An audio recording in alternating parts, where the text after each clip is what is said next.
Tawanda, clearly from our side, we're in a natural resources industry. We're focusing on mining, we're focusing on oil and gas. And maybe from your side, your view on what's happening in the mining industry currently? I think it's a divergent market at the moment.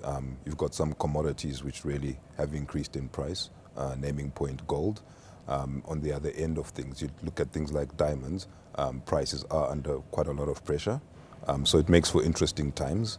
And it is really about, for the clients banking the commodity cycle at that point in time.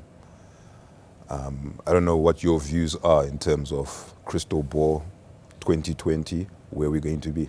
Investment into the industry is very important, but it's actually, there's a few factors that's very important. We need, in each and every African country, we need stability from a political environment point of view.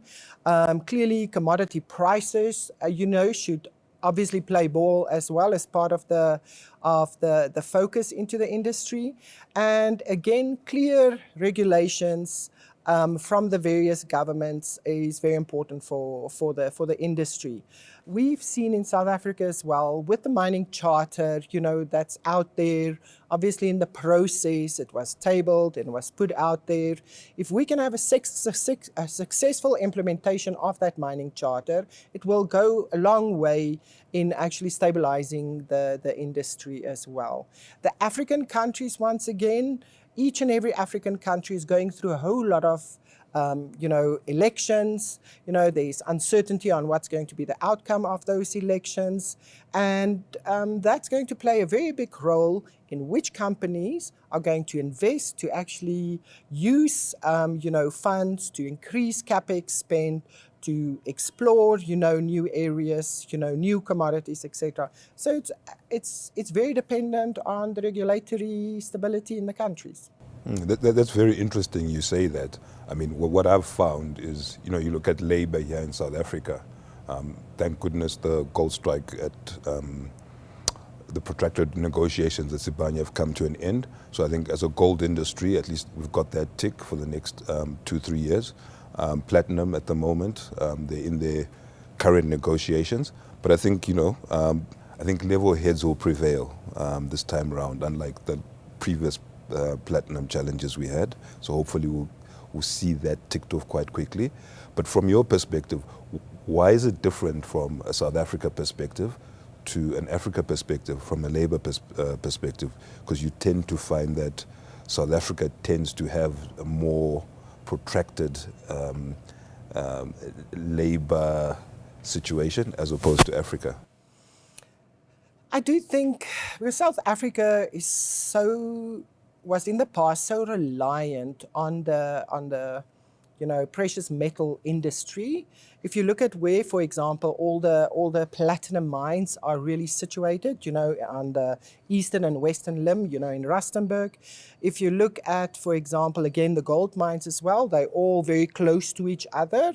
We've picked up that actually plays a very big role, in labor disruptions, etc.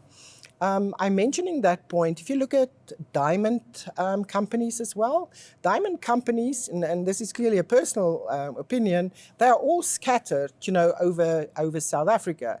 And you hardly get, for example, labor disruptions, in the diamond industry. So for us as well, geography plays a very big role in that. If you look at the various African countries, I do think we might not always see labor disruptions happening in those various jurisdictions that we are talking about, but I do think it's there, but in a lesser way. Really, that's just my view on why I think it's a bit more obvious in the South African space. But Tawanda, from a risk management point of view, with the volatility in exchange rates and commodity prices as well, and we've seen over the last few days what, for example, has happened to an oil price. Can you first maybe talk about risk management, in general, and maybe go through to the various commodities and what we can help companies with in looking at, maybe stabilizing their financial, results, that they have to put through to the market? I think from my perspective, really, hedging for me is really about free cash flow generation, bringing certainty for your shareholders. I think, in this current environment, when you do look at your precious metals companies, it helps in that, and the theme, I've been to a couple of results presentation, the overarching theme at the moment really is about paying back debt, and then after that, declaring all the free cash flow out to your shareholders. We as a bank have been very involved around assisting our clients with hedging.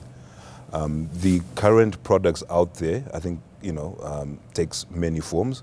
Most of them tend to prefer zero-cost collars, whereby you're having a floor and a cap, and in essence, you're basically banking that differential between the two. I think the theme also coming through from overseas, we've seen one or two Australian companies also enter the hedging world. Yeah. So, and I can just pick up from that as well. It's very important for not just the entity itself, the mining entity, but also for the banks to assist the client in obviously protecting their revenue lines. So in most instances, the client wants to protect that they can't go below, for example, the current price, but we don't, in our advices to the clients, we don't restrict them, to the upside of any commodity cycle. So that's important to protect the revenue line for the client, and that also helps the serviceability of our loans, etc. So that's how I also see risk management strategies. Given that we are part of the natural resources team, and mining is only one part of that, I think maybe if you could just elaborate on the other industries which or sectors which fall under the natural resources sector. And just picking up on that, maybe if you could just, talk to us about oil and gas. Clearly, from an Absa natural resources point of view, we look after the mining and metals, we look after oil and gas, as well as commodity trading and related industries, that forms a very big part, of that group of industries that I've just mentioned.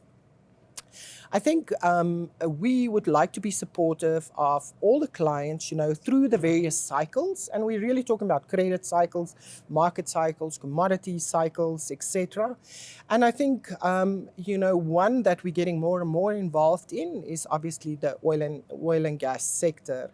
From our side, our involvement, on the offshore oil fields, I think we are very big, in obviously supporting clients in that instance, from a balance sheet support point of view, and that can actually cover many products, many services, etc. But it ultimately comes down, what is the best solution, for that specific financing need? And that's what we try and facilitate as well with the clients. If I look at, our commitment in Mozambique, for example, with the big LNG projects that's happening there, and everyone knows about Exxon and everyone knows about the Anadarko projects. I mean, for us, it's also very important sitting here at the bottom of Africa to make sure that we help in the success of the other African countries, and therefore our involvement, on the Mozambican side. So our commitment, for the fields offshore, where Mozambique has got 128 TCFs that they've got out there, and our big 128 TCFs are, if one TCF is 170 million barrels of oil equivalent. If our Mozambican counterparts can get that right, the success of Mozambique, nobody would look. Everyone can just look ahead. So I think that is very important for us, involvement in the African countries as well, because we are an African bank, a Pan-African bank with many operations across the continent. And we work together with our local counterparts to make sure that we assist, with the upbuilding of the economies.